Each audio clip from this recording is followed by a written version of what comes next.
So this might be one of the best snap patches we've had in a while. Star-Lord has got completely reworked. Gambit decks are going to be hit quite hard, and a bunch of cards just got buffed that can actually shift the meta back towards the decks we haven't seen for a while. There's quite a lot to go through here, so I'm going to have a look at some of the biggest changes first and see what they actually mean to the meta. Some of these I was really hoping for a while, but once I get to those I'll point them out. First off, we have Star-Lord, the Master of the Sun variant, has gone from the 4-3, which it got changed to, and I think people realized that that didn't really seem to do all that much to the card, to a 5-8, which, let's be honest, it should probably have been around a 5-8 back when they made the other change. The problem with the card came from being able to play it on turn 4 and then Autumn Zola it or just repeat its ability again. And at least this way it's going to make it so you have to have magic to make something like that work, which is a lot more restrictive. I'm very happy with this. I do think that those decks are going to shift towards magic, and it probably makes it better for high evo in this case, rather than just playing some crazy combo card style deck.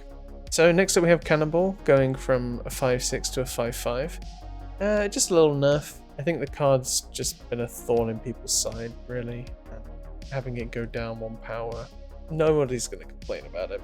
It's still going to do exactly what people want it to do, and it's mainly just to destroy that card. They did mention here that they're going to have a sneaky nerf to Mr. Negative coming up.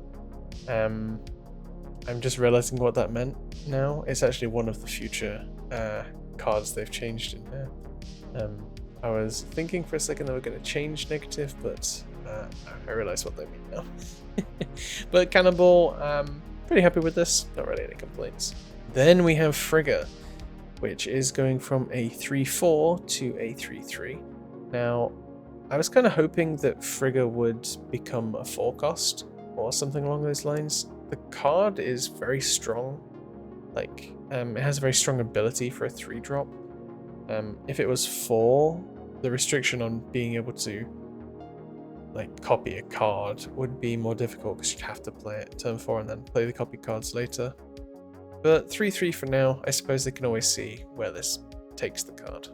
Then we have Gambit, Horseman of Death, which his stat line's still the same, but the amount of cards you have to, or card cost you have to play to get its proc has gone up by 1.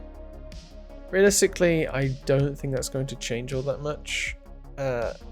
Yes, having 5 cost of 5 cost of played created cards was not really a tough ask. Having 6 cost, I don't really think changes much either. Like, you're going to have Valentina still just triggering Gambit flat outright.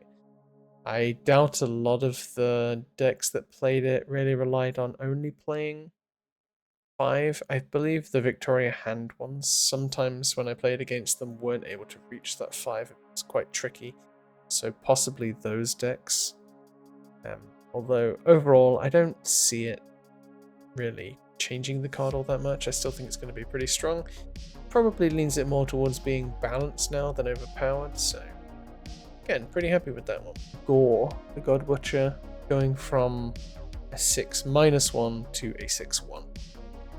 It's pretty good. It just basically gives it an extra proc by default, meaning that the Mr. Negative change is basically making it cost 1 instead of 0 when you negative it. Again, pretty happy with this one. Can't complain too much. It's I used to play a deck that was Bounce that just ran Gore in it because pretty much all the cards you were playing were on reveals, and you could get some sneaky power on Gore that people aren't expecting in the last turn. Could give that a go. But it does make me realize it would be nice to see some love towards Bounce. We haven't had that for a while. But yeah, before I get lost, moving on. Next up we have Thor's Thor's Mjolnir, specifically, to give Thor 7 power instead of 6. Again, Again, pretty happy with this. I was really hoping that Magus, when it came out, would be able to bring these decks back. Sadly, they haven't. This could help. I might try Magus in those decks because you can still technically Odin Magus after it's copied one of the Hammer's abilities. Kind of clunky, I suppose, but it's still an option. And then after that, we have Beta Ray Bill's Stormbreaker, which is also going up by 1 point from 0-3 to 0-4. This card could be pretty cool. They've said here that they're buffing Gore, which is the previous one, which also has a secondary effect of negative, like I said. But the hammer buffs at the part of the section, there's some risk with Jane Foster losing a role in the metagame. I suppose could make sense with the Gore thing. But realistically, these decks, I don't know if they've got a place yet. There's still some room for improvement, but I am for sure going to try them out. Next up we have Strange Supreme, which is going from a 2-1 to a 2-2. This card was pretty good. When it came out, it was kind of everywhere, and then it just disappeared. Not really sure why. I still think the card's pretty good. I have had games where I've been against an opponent, or had it on my side as well, I suppose, where they've realized they're not going to win that lane, so they fight for the other two. And Strange keeps pulling cards from the other two lanes, making it so it's kind of difficult for you to win those lanes. Maybe that's part of the reason people stopped playing him, I'm not sure. But this could definitely give him a nudge back into the metagame.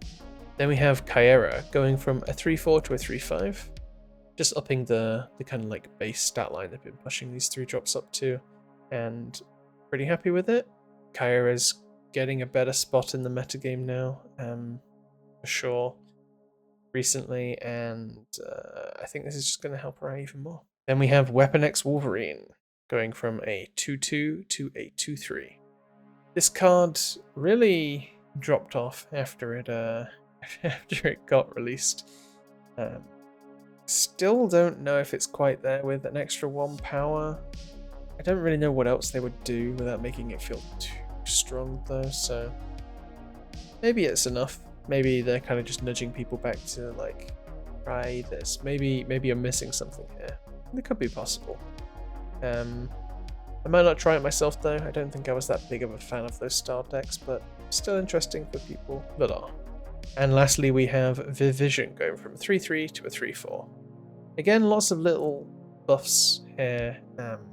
Viv is probably going to be happy with that, I would imagine. Not too sure what decks she would get seen played in, but again, more of a reason to try those style decks out that aren't really seen very much. And yeah, that wraps it up for all of the OTA updates. I'm pretty happy with this one. I have a feeling the sentiment will be the same. There's no change to Finn, but I suppose they're hoping with Star-Lord getting changed, Finn's probably not going to be that relevant now. Kind of possible, I suppose. Shu Lao didn't get changed, but I think Shu Lao has disappeared enough that they're happy with it. I haven't been seeing it too much. And yeah, that is it from me. If you enjoyed the video and want to see more, don't forget to drop a little subscribe. It helps massively. Just sneaking those in at the end there. And yeah, thanks for watching, and I'll speak to you all next time.